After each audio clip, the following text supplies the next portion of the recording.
everybody. Bob Chick with David Bay. We are back once again for TLR. What's up there, Muscle Sport International man? Yes. Why, thank you for the shout out right away. Yeah. Not much, man. Just a Wednesday night. Gonna go hit legs here in a little bit. Try to get them to grow. Thank you for noticing. I did. Happy to make it official last week that I signed with Muscle Sport International. Our good friend Louis Uradel is over there. So I mean, it's really good stuff. It's cool to be on board with a good company, and I use the stuff because I'm getting ready for a show. So having a broad product line is cool for me, and happy to be on board. Got some cool shirts. Is this the same Muscle Sport as our good friends Joe Pietero and Greg Valentino? That is Muscle Sport Magazine. This is Muscle Sport International. So there is no affiliation. There is no affiliation between Muscle Sport International. But the website is musclesport.com. And part of the contract that I worked out is a big discount code. And I know people have their own feelings on whether a big discount code means that they're overpricing stuff. And I said absolutely not. I felt like a big discount code is incentive for people to actually try new products they otherwise wouldn't. So if you go to musclesport.com and use the discount code BAY30, they'll take 30% off MSRP. And like I said, if you're looking at some of the stuff and you think, oh, that looks like it might be a little much for a bucket of protein or a bottle of pre-workout, take a look down the list of ingredients, and you'll start realizing what you're getting is definitely worth it. So, but anyhow, on board with Muscle Sport. Good timing. You getting ready for a show and everything. So that's good stuff, bro. It's better than no company on board. So congratulations, and I'm real happy to be with them. So absolutely. So let's cut right to the chase, David. Lots of stuff going on this week. The bodybuilding season is now just getting into the swing. You start getting into May, June, July. You're in the thick of things. Speaking of the thick of things, I did see, before we get into the shows that are coming up this weekend, I did see a picture of the Predator Kai Greene just from yesterday. Looks like a brand new pick, allegedly 320 pounds. And I use that phrase because if he's 320, then I'm 380 as I sit here. He's big and bulky. He ain't no 320. That being said, I still don't think we're going to see Kai competing anytime soon. I think he's got other things going on. I just don't see him doing it. He's first off, yes, he looks massive, and he looks very lean, and his waist does not look like it's gotten any smaller. But obviously, when you're carrying as much mass as Kai does, it's going to be hard to have a small waist. So that's what I took away from the photo. The guy's absolutely massive and phenomenal shape. From a competitive standpoint, still would want to taper that down. That all being said, I talked to his manager, Adam, last year at the Arnold Classic Australia, and we had a long discussion about the direction that Kai's going, and he just said Kai has so much other stuff going on, and so much opportunity for revenue and making money and advancing his own personal brand, that competing doesn't necessarily fit into his schedule. And if you look at the payouts from some of the IFBB shows, the ones that Kai's doing, he's getting big payouts. Arnold Classic payout is big. Obviously, the Olympia payout is big, especially top 3, top 5, great payout at the Olympia. It's bigger when you're actually in it. Yeah, right. But he's making big money overseas. Kai can go overseas and make 20, 30 grand in a weekend. Now, you start taking into consideration, a lot of these guys stop traveling, 6, 8, 10, 12 weeks before a show. If he can stay in really good shape all year round and keep making these appearances and making that money and stuff without having to go maybe that extra mile to get into contest shape, and he's okay with not getting on stage, then I say it's a good business move. Obviously, as a competitor, you can only stay away from the stage so long before either announcing a retirement and making yourself recognized as a retired bodybuilder or getting back on stage. Now, I think if Kai were to announce today, I'm retiring, I don't think his popularity would really go down at all. I think Kai's one of those guys where he's built such a fan base, he's been so good with the fans, that if he retires and stays in moderately decent shape, he's still going to be in very high demand for a while or whatever. So as far as Kai's not one of those guys who I think needs to get on stage. Now, at the end of the day, he's still a competitor, and you got to think, the whole Predator thing. He wants to get up on stage. He wants to be winning. But, he's also being a businessman, too, and that's kind of taking him in the direction he's in right now. Here's the bottom line, David. To each his own. He's done enough to solidify his place in bodybuilding history. He may be good at this point with not ever winning the big one. At some point, somebody has to reconcile that. if he's got other things, and we all know Kai is very eclectic in terms of his artwork, in terms of wanting to do more things on TV, Hollywood, ESPN. I know he's been doing some things with them. Yeah, listen, he's been all over. Good for him. Other people, like our good friend Phil Heath, who I was just with over this last weekend at the Phil Heath Big Fit Show down in Texas, which was, by the way, a monumental, which was big. Yeah, and that was big. Yeah, there was 525 across the stage. Place was jammed up, for prejudging and night show. By the way, Texas, very unique, David. I don't see this anywhere, and I'm all over the place, as everybody knows. Is the only place that the prejudging crowd is as big than the night show. You never see this. It's always decent, and then obviously it's jammed at night, or it's a 1/3 more at night. Texas is even Steven right across the bat. I've never seen this anywhere else. It was absolutely jammed for prejudging, and the night show was just as jammed. It's crazy. That's very impressive. And a lot of times, like here in Wisconsin, and actually in Wisconsin, it's funny you bring that up because the Wisconsin shows have been uptrending as well as that similar thing. Like when I was competing, well, I still am competing, but when I first started competing, absolutely, it's like prejudging crowd was like the hardcore bodybuilding people, and the night crowd was your friends and family. And it still is that way in a sense. A lot of it has to do with travel and stuff, like in Wisconsin, for example, if somebody's got to drive 2-3 hours to go to a show and families coming to watch them at night or whatever, and they got to drive, they might not be hanging out all day, so they're just going to come for the night show. But when you can get a big crowd like that, it says a lot about the promoter and the event they're putting on, but it also says a lot about just the growth of the sport in the state, and just kind of the atmosphere down there and the way people feel about it. So it's a really good sign. Obviously, more ticket sales allows the promoters to do more stuff the following years and bring in better features for the fans and stuff.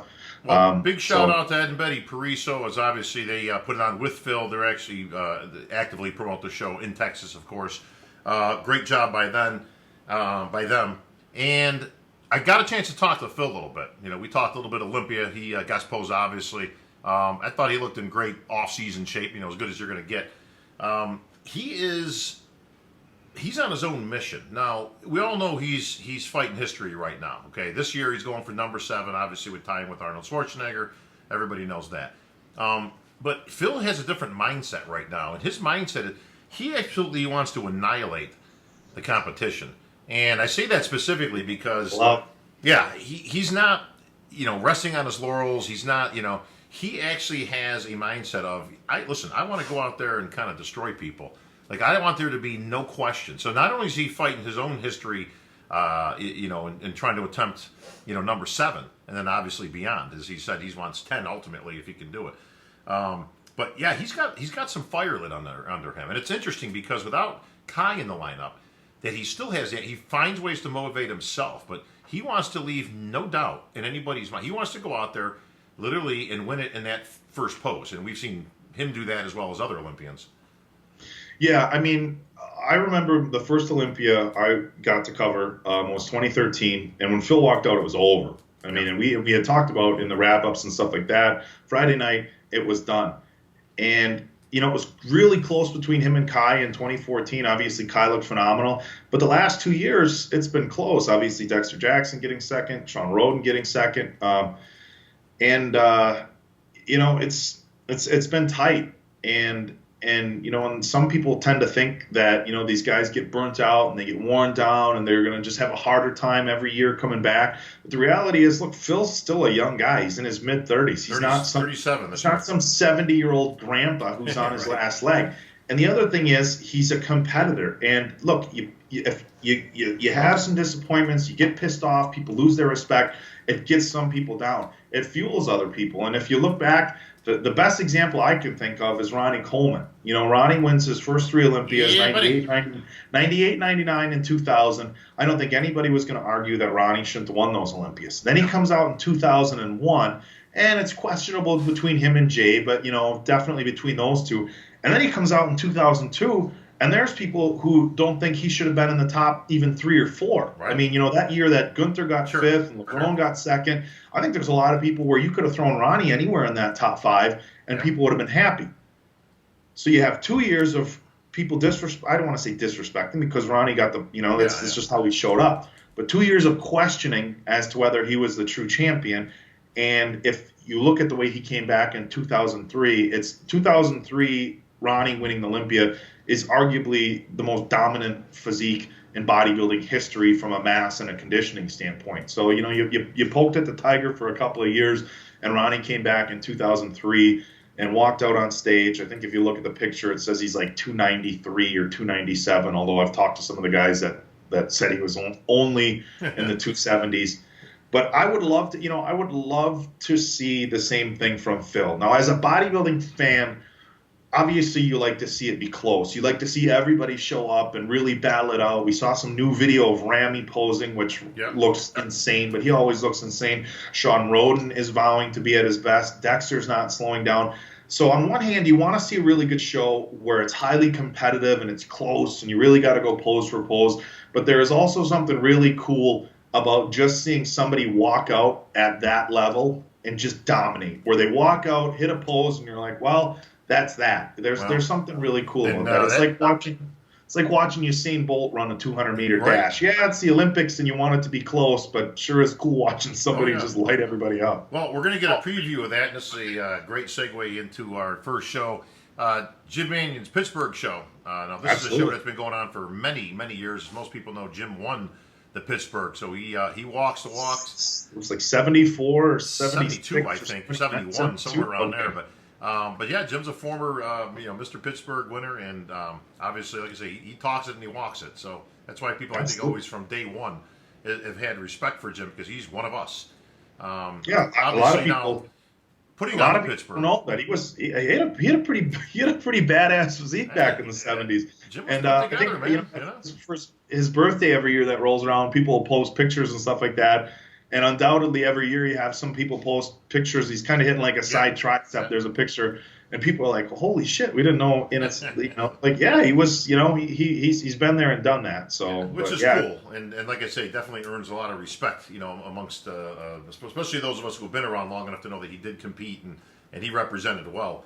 But all the boys are going to be there. I mean, as everybody knows, almost all the top guys are there every year. This is the only place that you get to see that lineup, other than the Olympia stage, which is pretty cool.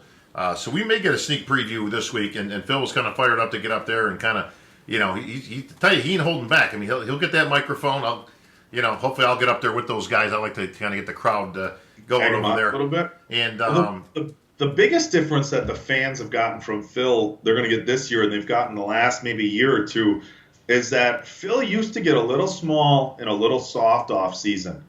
And he's kind of taken that in a different direction. I know last year when he came out, because it used to be, all the guys in the forums, the Pittsburgh Pro would come around, Kai would be big and lean, and Phil would be a little bit smaller and a little bit softer, and Kai's going to kill Phil. And of course, Phil brings it together for the Olympia. But I think Phil's been taking his off season. I don't know if I want to say a little bit more seriously, but just his game plan is different in the off season. Let me explain it to you, actually, David, because I've seen this over the years now. As obviously I've got a couple more years than you do in this game. I've seen this with Ronnie, I've seen it with Jay, and now I've seen it with Phil in particular.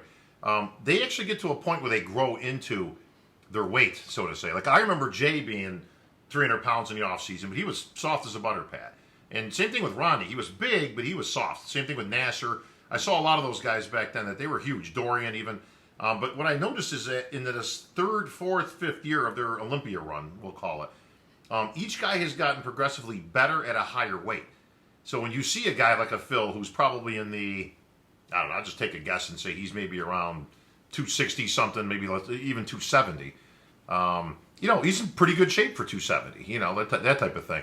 So I think when your muscle gets to a certain point, I think you actually, you require more calories, obviously, to sustain that muscle. But the guys seem to get better as they go on. Now, that does have diminishing returns if you keep going there over and over and over. So it's not never ending. It doesn't add infinitum to that point. But Phil was in good shape. Like I say, we'll see the rest of the guys.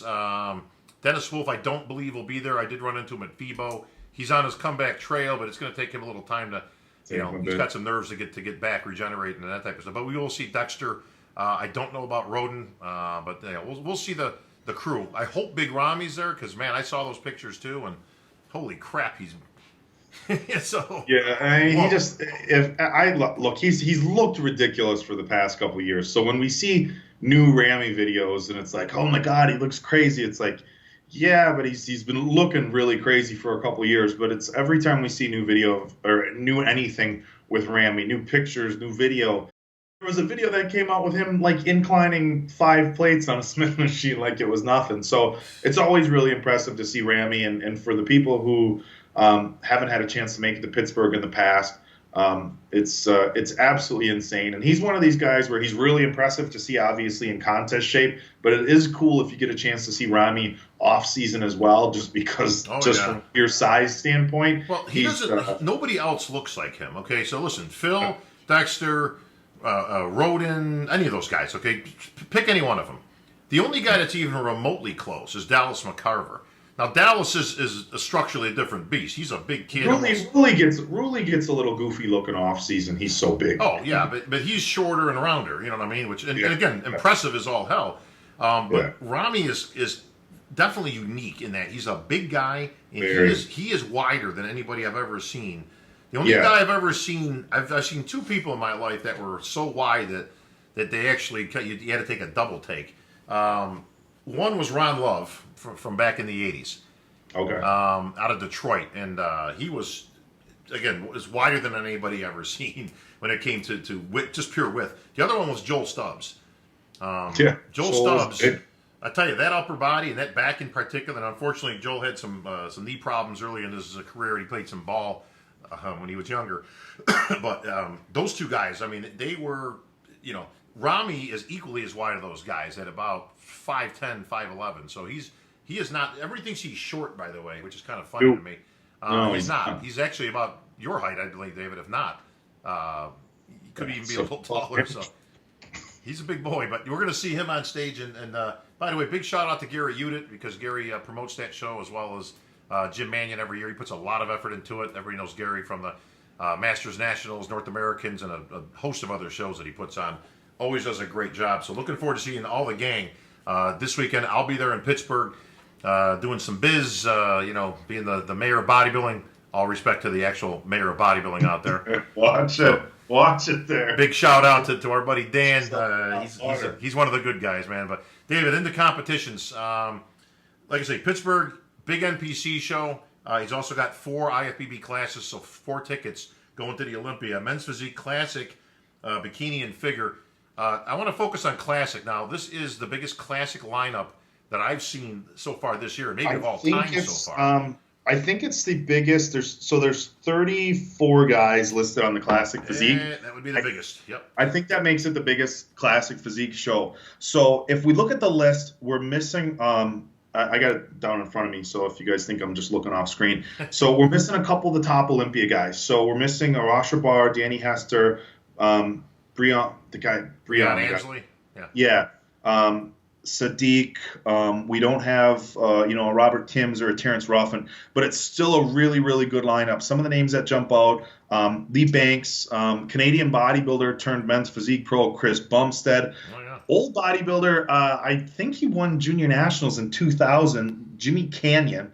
Yeah. Jimmy's going to be there. Chris Ford, the kid who won junior nationals last year, who looked absolutely ridiculous. All right, got some names. A couple other names. Darren Lytle is going to look really good. Another bodybuilder, Panex Pierre, who I've seen a couple of shows. I see the name, and all I remember is typing stuff about having like a good X frame. So it's going to be a really good lineup, and obviously with 34 guys, you're going to have probably a handful of names that I'm not familiar with jump out. But if I got to pick some favorites, I really Charles. No, Durham is not. Durham is not on this list. And it's funny you mentioned that because that surprises me because Durham likes to hit those shows. But I tell you this, I was at a show earlier this year. I think we had actually talked about it on air between Durham and Lee Banks, and it was as tight can be. A lot of people had Lee Banks winning. Other people obviously had Durham, and it ended up going Durham's way. I tell you what, Lee Banks for the win right here. I tell you, this guy's got a hell of a physique. And he brings it, man. I tell you, if he's in the same condition I saw him in the last show, look for him to be in that winner's circle at the end of the night. Yeah, if I got to pick an early winner off of this, I am going to go with Chris Bumstead. I saw him at North Americans last year. Absolutely incredible quads, tiny waist. His upper body is not quite as big as his lower body. And when he turned pro as a bodybuilder, as a heavyweight, I remember his physique. Yeah. Yeah, Chris was in a position where he knew to be competitive as a bodybuilder with his frame he was going to have to put on. Is this his debut? No, he competed at one show last year, and I think his color was real jacked up or something. He didn't place as well as people thought he would have, but I think, get those the rookie nerves out of the way. If I got to make an early pick, I'm going with Chris Bumstead or Lee Banks. I'm going to say it's between those two, but certainly there's a lot of names on this list that I don't really recognize, and with this division, a lot of these guys that have downsized from bodybuilding or upsized for men's physique. And that's the cool thing about this division is, we know so many of the names, the big names from bodybuilding or the big names from men's physique, but some of these guys that are transitioning from division to division, you actually get guys who might, like Arash Rabar, for example. Arash Rabar was a good men's physique competitor, but not, necessarily one of the top. Right. He definitely fit better in classic physique. So he switched to classic, and he's winning shows, getting second place at the Olympia. So when we look at like a classic physique lineup and we see names that we don't necessarily recognize, that's not to say that these guys aren't going to bring it and be contenders. Hey, listen, sometimes the beauty of not having top 6 Olympian or big-time names is that it's wide open. This is a great opportunity for any of the names we've already mentioned and many more that we haven't, that they can make their mark. Even if it's not in the winner's circle, David. I mean, listen, if you get in the top 5 at Pittsburgh, of the Pittsburgh, 34 guys, yeah, you're doing pretty good, but it can put you on the map real quick. We all know there's a lot of shows coming up. Steve Weinberger, the New York Pro, just around the corner. So you've got a lot of shows that they can really make their mark. All the top judges are going to be there, obviously. Absolutely. So it's a great spot to kind of make your mark, put yourself out there in front of this crew, and really get a good look. But best of luck to that. I'll obviously get some first-hand accounts for you, as I'll be right there in the front row. Men's physique, bikini, and figure also taking the stage there along with the NPC. I want to focus on South Africa coming up. Now, South Africa, David, for your knowledge, for those who watched the last show, is a continent that's above the water. It's above the water. Hey, look, I was just trying to bring some late-breaking science news about how there might be a new continent near New Zealand. You had to get well, it's not, Hey, speaking of breaking news, they did just announce they're going to add another Arnold. It's the Arnold Atlantis that is underwater, David. It's a 2-day show. Now you're just mocking me. One of these days, the water levels are going to fall. There we and go. That New Zealand continent is going to be a legitimate thing. And I will not let that go for a very, very long time. No, you won't. But funny as that is, the lineup is actually pretty decent here, and we got some old familiar names. Obviously, the favorite has got to be the return of Victor Martinez. The Dominator will be back. Interesting that he chose this show to go to. Now, I don't know if that's a strategic thing, could be a business thing, or just could be the time of the year that he felt he was going to get ready. But Victor Martinez back in the mix. And with this lineup, which is a decent lineup, but it's not overly loaded, I got to think Victor's got a good chance of bringing home another Arnold title. Yeah, I tell you what, when we look down at the lineup, so I'll just go over this real quick for the guys who haven't seen the list. Earl Abrahams, Suleiman Tarkite, Jeff Beckham, Ibrahim Fahim, Johnny Jackson, Thomas Gaspar, Michael Lockett, Victor Martinez, Juan Rel, Lucas Olsdale, Derek Upshaw, and Cobus van der Merwe.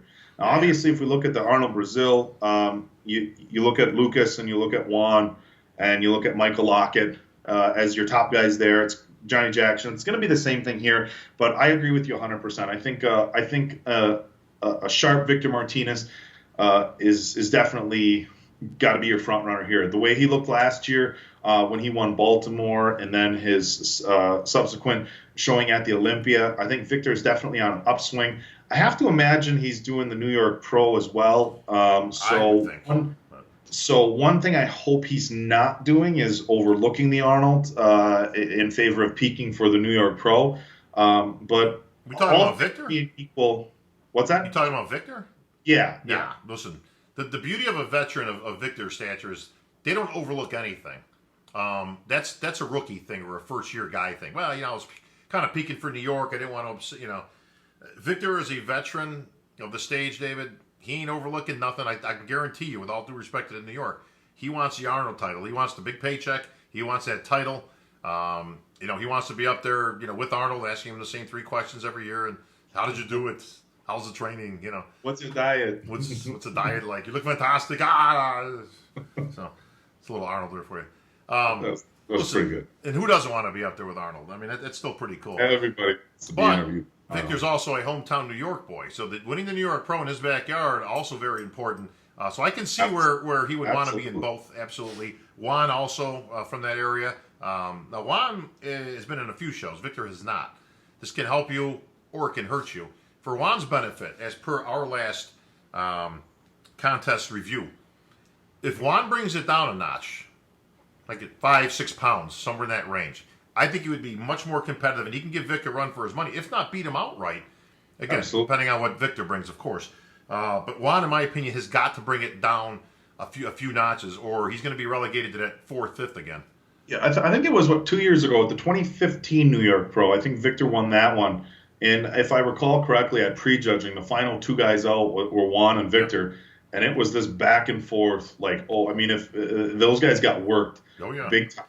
And, and I remember talking to a bunch of people afterwards, and everybody was like, oh, who did you have? And it's like, well, during the initial call-outs, I had this person, and then in the 5 lineup, or the 5-guy lineup, I had this person. Right. But then when they put the last 2 out, so it's definitely going to be close with those 2 if they're on. I got a question, what this sort of travel schedule is doing to Juan's physique. Obviously, look, Juan's a really hard worker, and so if there's somebody who's going to not make excuses about their travel and stuff, I don't think Juan would. But the reality is, to Brazil and back isn't a short flight. That flight to South Africa can be a difficult one. From New York, you either have to go through Europe and then straight down, or one straight shot all the way down to Johannesburg. For those who don't know, by the way, or don't have access to a map, South Africa is about the 2nd farthest place you can travel. The only other exception being Australia itself. This is a long, not easy way to get there flight. No, my flight from Atlanta there, I think last year was 15 and a half there and 16 and a half back. Oof. I mean, that's a long flight. And for these guys, I'm thinking most of these guys are flying first class, but even first class, even business class, it's still a long time to be sitting on an airplane. Luckily, the accommodations at the Arnold Classic South Africa, as they are with a lot of the other Arnold Classics, are really nice. So, I had a lot of people ask me, what was it like in South Africa? We heard it's rough in areas. It's like the area that the show is held at is absolutely gorgeous. There's a bunch of really nice hotels. The expo hall in the convention center is fantastic. They have a big Nelson Mandela Square there with all these shopping and restaurants. But the hotel that Wayne Price, the promoter, puts the athletes up at, this is like a plush nice hotel. Like, I was at a hotel right across the street, another very nice hotel, and they did like this athletes dinner after the show, which was phenomenal. Wayne put on this. They had a special room set aside just for the athletes and media sneaking in, with the athletes. Not that you would ever do anything like that. But. And you walk into this hotel and you're like, Jesus, it's like... So, but in any regard, the accommodations are really nice. And the reason that I bring that up is because anytime you're traveling a far distance, when you get to where you're going, if you kind of have this, this comfort level once you get there, and you can relax a little bit, unwind a little bit, not have any sort of stressful stuff. And anybody knows, if you're traveling to an area where accommodations aren't very nice, or there's stress as far as food and all that other stuff that can affect things. So, it's definitely a tough flight. When they get there, they're going to be treated well, but 16 hours on a plane, it's going to take its toll one way or another. Most of them, I would think, are either already there or they're getting there tonight, tomorrow morning at the absolute latest. You're going to need a few days to decompress, kind of get to semi-normal, as normal as you can be. A few other names on the list. Johnny Jackson. Johnny was my pick for the last show that we were just talking about. And I told you, I saw him at FIBO. He looked good. He looked like Johnny Jackson. It's exactly what you expect. He didn't miss it by a whole lot. He wasn't off that much, but it cost him. And again, it cost him a few spots. He can be sharper this show, and I believe he will be sharper. Like I say, this is Johnny's last go-around, according to him. This is his final year. He's dying to get back to that Olympia stage. He would love to put an Arnold a title and award in his pocket. I got to think he's pulling out the stops here, but I wouldn't count him out. I mean, obviously he's got his hands full with Victor and Juan Lucas, and he just competed against a few of these guys who beat him. So he's going to have to overcome that as well. But don't ever count out Johnny. If he can whittle it down just a little bit, he will be competitive with those guys. Yeah, he's got to be 100%. And I think where Johnny's going to have a few issues is that we talk about Johnny's back thickness, his chest thickness. And even though he's a little bit weaker in the legs than some of the other guys, when he turns around, he can have an advantage if he's in really good shape. Victor Martinez's back double bicep and his back lat spread are amongst the best in the entire industry. So his hamstring hang, so from the front, the side, the back, an on Victor right now, I think hands down beats Johnny. So Johnny's going to need to show up just obnoxiously razor sharp. But, from when you start talking about some of these guys who have been around for a while and as analysts or journalists or whatever we call ourselves, media personalities, legendary writers and bodybuilding handicappers. I've heard that before. I've heard it. Whatever we call ourselves, you're going to have sentimental picks, guys that you want to see win. And I think Johnny and Victor are kind of in that same boat right now where, they're guys who are winding down their career a little bit. They're still competitive, but you want to see them win just to win one. And so I would like to see Johnny get a win. I would also like to see Victor get a win. But if I have to pick between those two right now, I got to go with Victor all the way. Well, one guy we can't look past is Lucas Ozadil. Absolutely. Lucas shocked a lot of people. Didn't shock me, really, because I could see him coming a mile away. I was the least shocked person when he was in the winner's circle. Got himself a victory. If Lucas shows up as good as he did a couple weeks ago, can Victor beat him? Yeah. Oh, yeah. Yeah. I think if you talk, and Lucas is good. Don't get me wrong. But I think Victor Martinez, even Victor Martinez in 2017, not at his prime, I still think at 100%, Victor definitely beats Lucas. I mean, Lucas he's a very good bodybuilder, and like we discussed before, if you put him in shows where there's not a ton of big names and some of these guys are showing up a little bit off, Lucas is going to run that first place spot.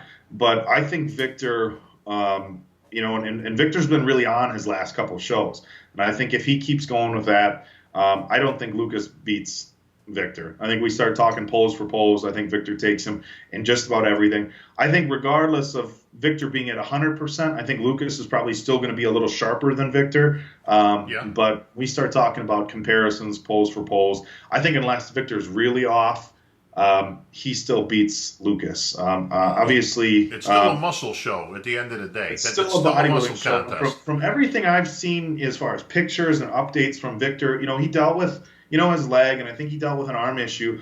But as far as I know, his training and everything else for the past couple of years now has been back to where he needs it to be. So we're not talking about a Victor necessarily on some sort of comeback trail anymore. He's back, you know.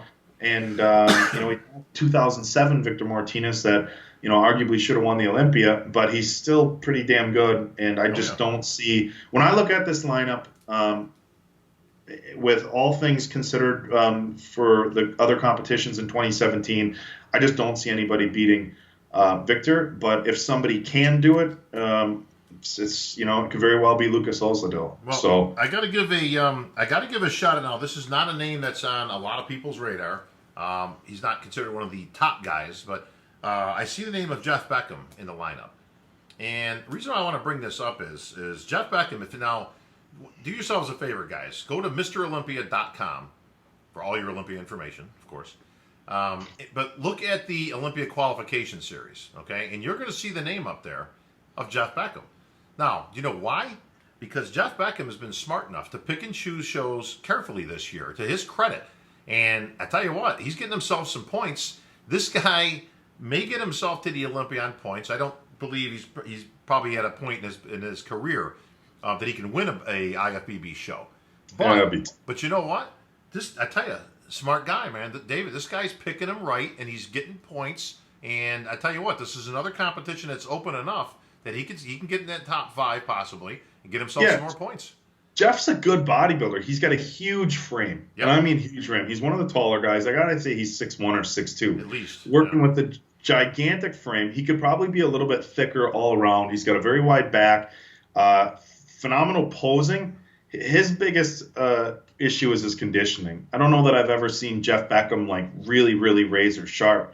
And if he shows up really sharp and with a little bit of added size, he's a guy who can be top 3 at a lot of even the bigger shows. I mean, Jeff can be a really impressive bodybuilder. Like I said, he's one of these guys that's already really big, but you still got to say, okay, he could stand to be a little bit thicker in the legs and maybe the chest and the arms to compete with some of the top guys.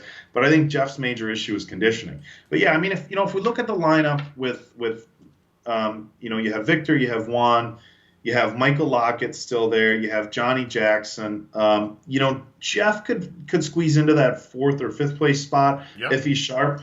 And, even getting 2-3 points, even getting a single point for that Olympia qualification is big. And I think you're spot on. I think Jeff knows he's probably not in a spot where he's going to go to the Olympia winning shows. That's not to say he couldn't with some improvement, just what we've seen from him over the past couple of years. But with that being said, not everybody has that Branch Warren mentality where if I don't win, I'm not going to the Olympia. A lot of these guys are just like, holy shit, if I get a couple more points, I can go to the Olympia. It's a dream come true just to be on the stage. And we've talked about this over and over, and I like bringing up the subject because I feel like people tend to forget. There's so many people who have this mindset, and you see people talk about it all over Facebook. Oh, they're going to the Olympia on points. That sucks. You should have to win. Forever, Olympia qualification was top 3. That's right. Till they changed points. And that's how these guys who previously, before points, if you guys have forgotten already, or for the newer people, the guys who got to the Olympia where you were like, oh, well, they didn't really deserve to be at the Olympia, they picked a smaller show. So instead of picking smaller shows and racking up points, they picked a smaller show where they felt like, you know what, I might be able to squeeze into 3rd place and qualify for the Olympia. And we saw that quite a bit. So when we talk about the point series for the Olympia, and especially considering they limit it to 5, and if somebody in that 5 doesn't go, they don't bump the next guy up. The top 5 guys get invites. And if 2 or 3 of those guys don't go, that's it. I don't think there's any shame whatsoever, none, going to the Olympia on points, especially considering, may I add, that if you're racking up all those points, usually it says that you're bringing a level of consistency show after show after show that warrants you being in the top 5 or the top 3 or whatever. So I think if Jeff can get to the Olympia on point, good for him. Listen, the system is the system. It's the age-old don't hate the player, hate the game. All right, these guys are doing what they have to do.